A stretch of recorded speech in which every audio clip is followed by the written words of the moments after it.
Bueno, ahora abordaremos este otro método, que es el método de refuerzo de la voluntad.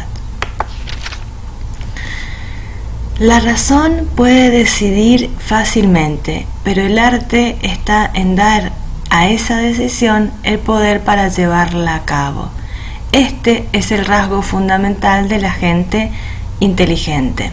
Esto nos advertía Kant, ¿no?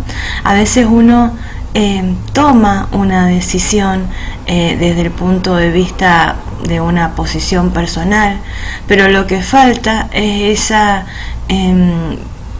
fuerza interior para poder llevar a cabo esta decisión.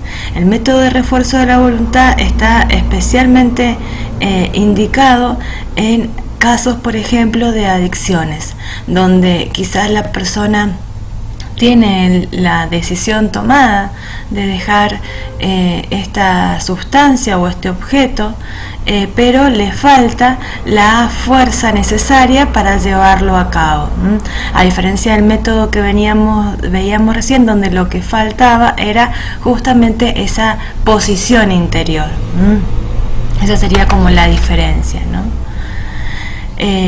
¿En qué caso me parece que quiero hacer algo pero finalmente no lo hago? Voy a empezar a hacer ejercicio, me lo digo una y otra vez, pero finalmente no lo hago. ¿Cuándo me doy cuenta que mi voluntad es débil? ¿Qué medios utilizo para tratar estas situaciones? ¿Cómo me aplico a mí mismo esta debilidad, ¿no? Toda persona es libre, pero el problema reside en cómo me doy cuenta de esa libertad. Ser libre es hacer la propia voluntad, pero ser libre es tener voluntad. Y muchas veces falta el ejercicio de esa capacidad que es la voluntad. Esta era una pregunta para poder reflexionar juntos. No tengo en este momento el feedback de ustedes, pero sería bueno que quizás se planteen qué es para ustedes la voluntad, cómo lo han visto, cómo lo han tomado, ¿no? A este tema. La voluntad no es una sustancia. La voluntad pertenece a la dimensión espiritual y es una fuerza más o menos independiente de la dimensión psíquica. La voluntad en cada persona es una potencialidad libre no ética. No podemos decir que la voluntad es fuerte ni débil. Lo usamos frecuentemente esto en el vocabulario de todos los días, pero lo cierto es que la voluntad se entrena. Una persona débil de voluntad es alguien que aún no ha podido encontrarla por no tener suficiente conciencia de espiritualidad. Justamente ahí está la clave del ejercicio de nuestra voluntad. En la medida en que yo soy consciente de mis posibilidades, de mis limitaciones, puedo hacer un mayor ejercicio de mi voluntad. Cuando no hay una conciencia de mi plano espiritual, de mi plano, de mis reacciones psíquicas, cuesta más poner en juego la voluntad. La voluntad no es un hábito. La verdadera voluntad es encontrar la autenticidad, el ser yo mismo. Con eso tiene que ver la voluntad. La voluntad tiene que ver con poder hacer un ejercicio de esta libertad con conciencia, con responsabilidad, con una adecuada percepción de mí mismo. Todo eso se necesita para el ejercicio de la voluntad, y cuando no está adecuadamente eso resuelto, difícilmente se pueda poner en juego la voluntad. ¿Cuáles serían los pasos que Lengle nos propone en este método de refuerzo de la voluntad? El primero es poner en claro la motivación. El segundo es la conciencia de los problemas, que es lo que me da fuerza cognitiva y emotiva. El tercero es la profundización en los valores. El cuarto es la apertura al horizonte. Y el quinto, entrenamiento y psicoprofilaxis de la voluntad. La base poner en claro la motivación, que sería el primer paso, poner en claro la motivación. El objetivo es detectar la motivación positiva que ha movido algunas experiencias. Se busca que todas las motivaciones se hagan conscientes. Una vez que tenemos en clara las motivaciones, podemos avanzar al paso siguiente. ¿De qué se trata esto de poner en claro la motivación? Poder conocer tanto los verdaderos motivos, que pueden ser de orden racional o emocional, que me llevaron a tomar esa decisión, poder profundizar en ellos. Bueno, yo quiero comenzar, o bueno, vamos a plantearlo desde una adicción. Yo quiero dejar de fumar. Bueno, ¿qué te lleva? ¿Por qué tenés esta motivación para dejar de fumar? ¿Cuáles son los motivos que están detrás de esta toma de posición, detrás de esta decisión? Poder reflexionarlos. Y en este caso hay que tratar con el paciente de cuestionarlos en el sentido de que adquieran fuerza esos motivos. También se trabaja con los motivos que llevaron a la persona a adquirir este hábito, esta costumbre, esta adicción. Detrás de una adicción siempre hay una experiencia placentera, ¿no? Entonces, bueno, ¿qué te llevó a fumar? ¿Por qué comenzaste a fumar? ¿Qué experiencia positiva encontrás en esto del fumar? Se trabaja sobre poner en claro todas estas motivaciones, todos estos motivos, para que adquiera fuerza esta decisión de dejar de fumar, por ejemplo. Una vez que tenemos esto claro, que tenemos los motivos claros, podemos pasar al siguiente paso, que es tomar conciencia de los problemas y que la persona adquiera fuerza cognitiva y emotiva. ¿Cuál podría ser el problema que lo trae a terapia? La meta de este segundo paso es aclarar las contradicciones. Muchas veces esta decisión de por ejemplo, dejar una adicción está muy idealizada. Sobre todo se me ocurre relacionarlo en este contexto con muchas mamás, ¿no? Ustedes saben que les he comentado que yo hago un trabajo con las mamás que tienen sus bebés en neo en el Hospital Lago Mayores.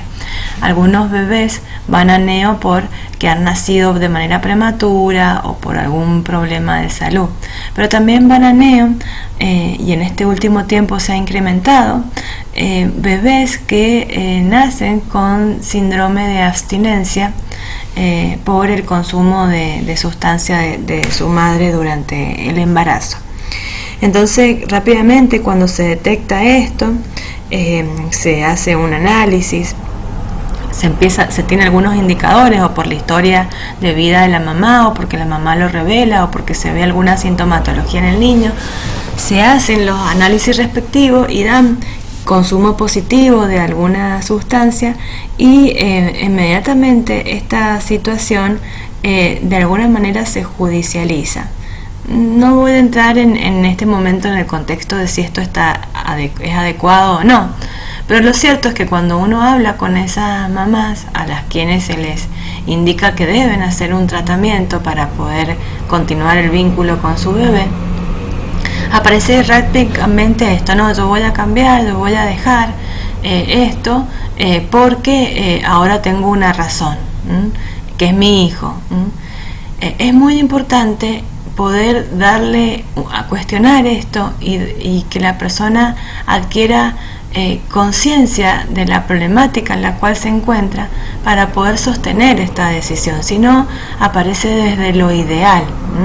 Entonces, por eso es la importancia de aclarar estas contradicciones que la persona está teniendo y cuestionar alguna de las cosas que ella va planteando.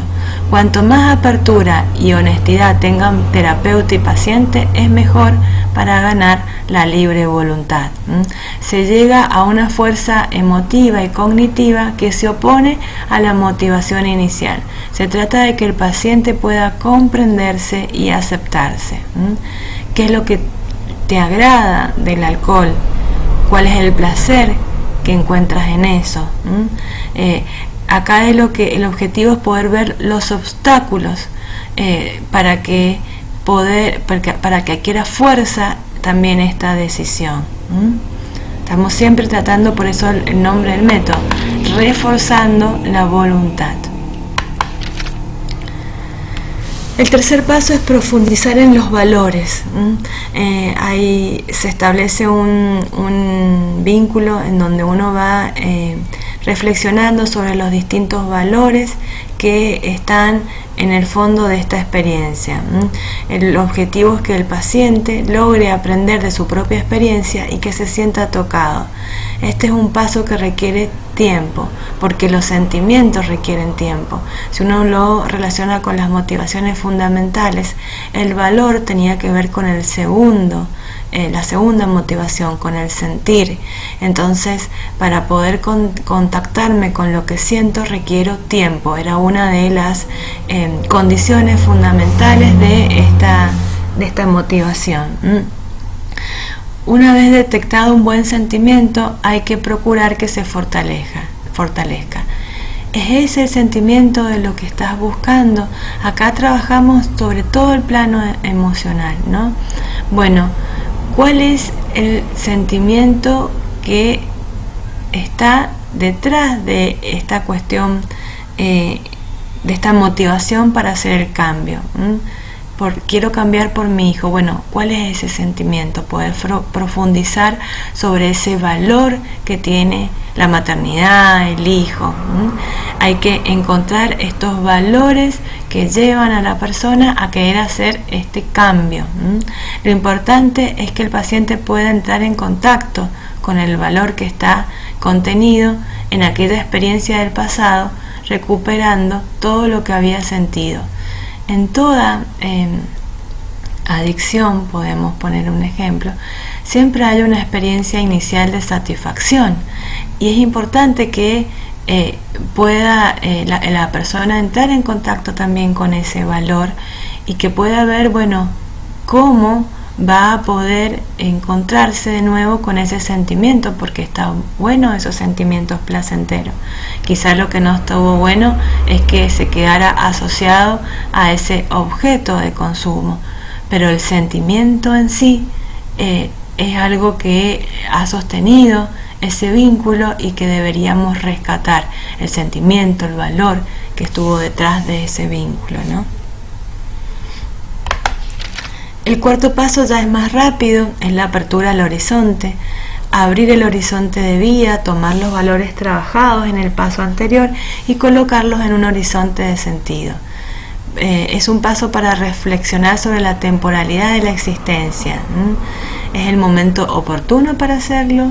Esto que para vos tiene valor se puede hacer ahora, se puede hacer más adelante. Si no lo hago ahora, habrá otro momento mejor para hacer esto, para poner en juego. Este paso no insume mucho tiempo si están bien resueltos los pasos anteriores, pero si encontramos que estamos trabados en este paso, deberemos revisar porque seguramente ha quedado algo no resuelto de los pasos anteriores. Y por último, el entrenamiento y la profilaxis de la voluntad. Nunca es suficiente pasar solamente una vez por cada uno de los pasos. El paciente tiene que ser consciente de los posibles inconvenientes que puedan surgir, y parte de la prevención es tener en cuenta pequeñas prácticas cotidianas. Entonces acá de lo que se trata es de ir poniendo pequeños objetivos y ir midiendo entre consulta y consulta cómo el paciente puede ir aplicando o entrenando su voluntad en el contexto de la situación real, de la realidad. Este paso también puede llevar tiempo dependiendo del trabajo de los anteriores. ¿Todo esto se hace en una sola consulta? No necesariamente. A veces tenemos que tomarnos más de una consulta para trabajar en el paso 1, en poner en claro la motivación. Otras veces podemos en una misma consulta avanzar o abordar 2 pasos. Eso depende de la particularidad de cada sujeto. Lo mismo con el método que veíamos anterior de la toma de posición. Nos puede llevar una sola consulta o puede llevar más de una consulta, ¿no? Son métodos sencillos que en donde Lengle lo que ha buscado es como sistematizar en estos pasos un modelo de trabajo de determinadas problemáticas, y que a nosotras nos parece interesante que ustedes conozcan en el plano de las técnicas de esta materia. Van a encontrar los 2 videos y un PDF con el material teórico para el estudio de estos 2 métodos. Cualquier consulta, no duden en usar cualquiera de los medios para hacerme llegar la inquietud, y estaré la próxima semana conectada a Zoom por si hubiese alguna duda, por si hubiese alguna consulta en el respectivo horario que ambos turnos han tenido, turno mañana y turno tarde. Es voluntario, no hay toma de asistencia, pero si alguien desea, nos conectamos y charlamos un ratito de cualquier duda que pudiera haber quedado o de cualquier inquietud, tanto para cerrar la materia como para poder rendir el final. Mucha suerte y los vemos pronto.